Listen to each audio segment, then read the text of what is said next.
تو اس کے اندر ہم لوگوں نے جو سب سے پہلی چیز کی، جب ہمارا رائڈر صبح اٹھتا ہے کام کرنے کے لیے تو اس کو اپنا ٹیمپریچر میجر کرنا ہے. کافی زونز ہمارے پاکستان میں ایسے ہیں جہاں پر ہم لوگوں نے لوگ ڈپلوائے کیے ہوئے ہیں جو ہر رائڈر کا جا کے ٹیمپریچر نوٹ کرتے ہیں، ورنہ ان کو الاؤ نہیں کیا جاتا. اور کچھ جگہ ایسے جہاں پر ٹیمپریچر خود رائڈر نوٹ کرتا ہے، اس کے بعد ایپ میں انٹر کرتا ہے کہ میرا ٹیمپریچر کیا ہے.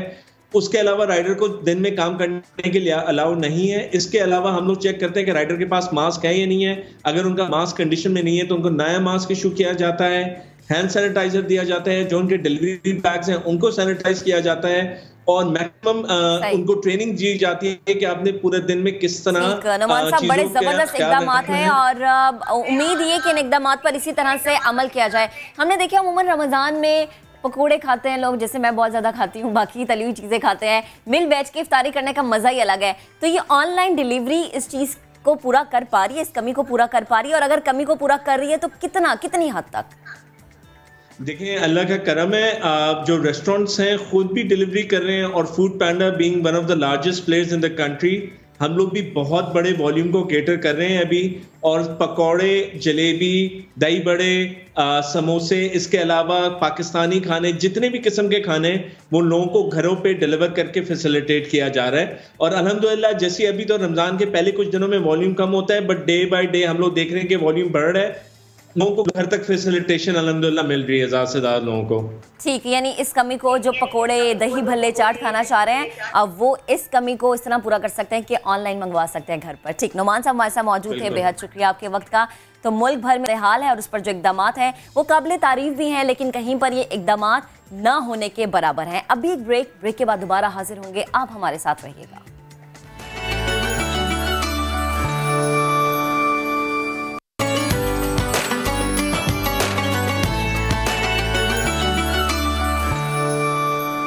بلال قطب صاحب ہمیں جوائن کریں گے. بلال بھائی السلام علیکم، امید ہے آپ کا رمضان بہترین گزرا ہوگا. آج کا روزہ کیسا گزر رہا ہے؟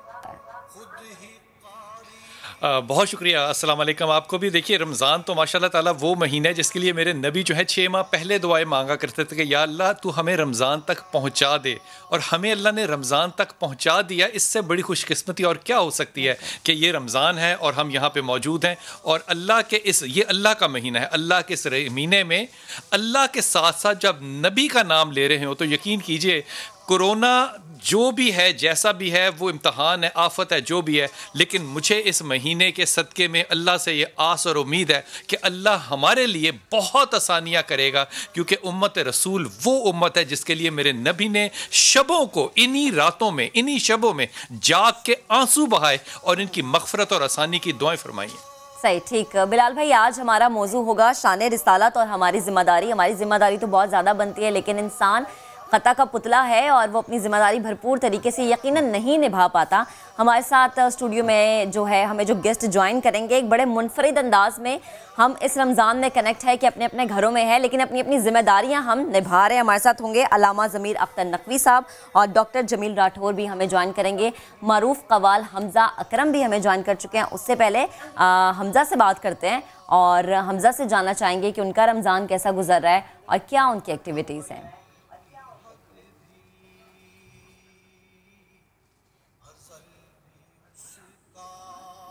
السلام علیکم، کیسے مزاج ہیں آپ کے؟ جی الحمدللہ. حمزہ آپ بتائے گا رمضان کیسا گزر رہا ہے، گھر میں رہ کے کس طرح سے اپنی جو بھی آپ کی ایکٹیویٹیز ہیں وہ آپ کر رہے ہیں. اور آج ہم نے آپ کو اس لیے مدعو کیا ہے کیونکہ امریکہ اور لندن میں تو آپ نے جو بھی گایا کمال گایا. ہم چاہ رہے ہیں کہ آج نئے دن کے پلیٹ فارم سے لوگوں کو آپ کو سننے کا موقع ملے.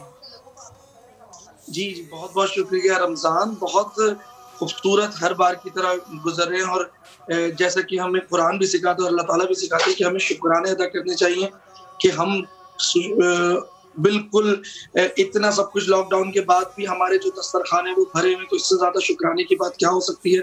اللہ تعالیٰ ہمیں اس وبا سے محفوظ رکھے اور جتنی جلدی ہو سکے اس سے ہماری جان چھوٹے، لیکن پھر بھی ہر حال میں اللہ تعالیٰ کا شکر ادا ہے.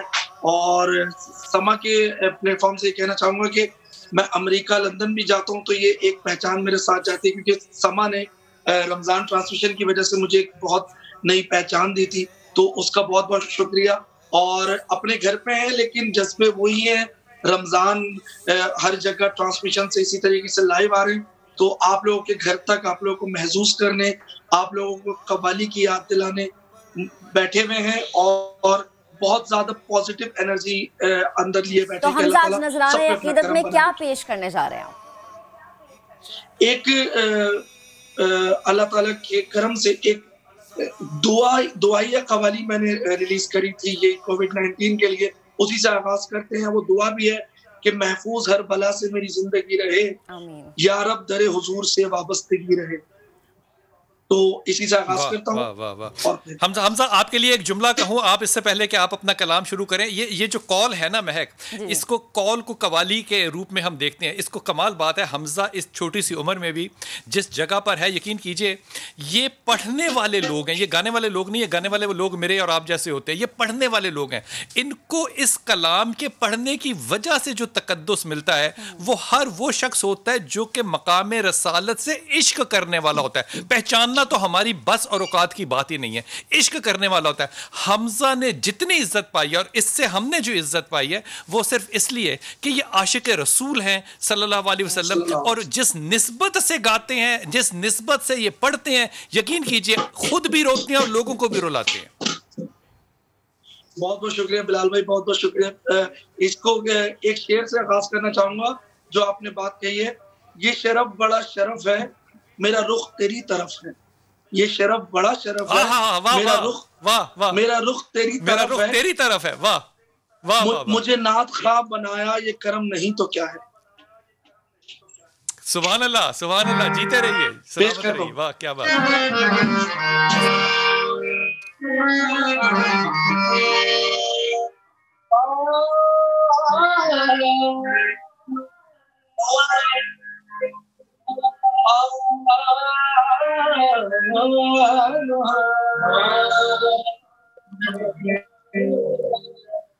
کچھ نہیں مانگتا آہوں سے یہ شیدا تیرا, دولت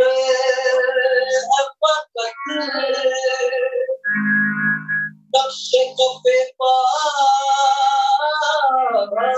تیرا, دستگیری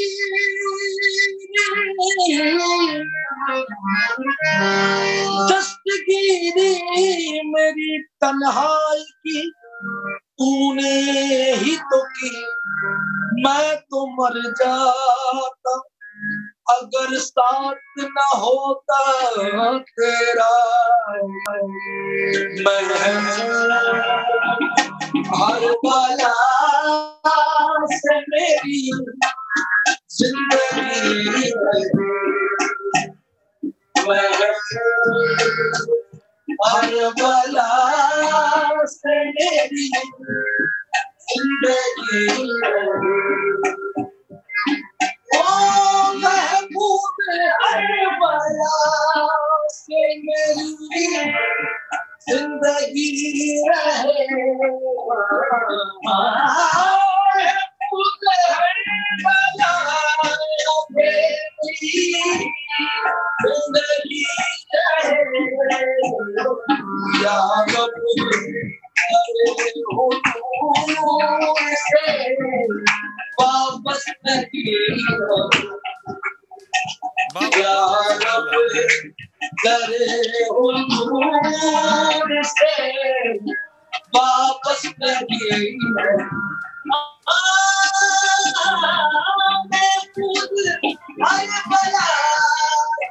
میری زندگی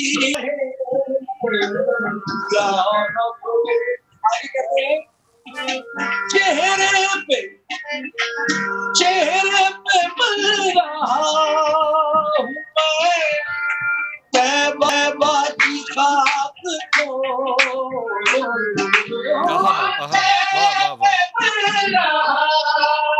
مل رہا ہوں طیبہ کی خاک کو. کہتے ہیں چہرے پہ مل رہا ہوں میں طیبہ کی خاک کو, دیوانی ہے یہ تو یہ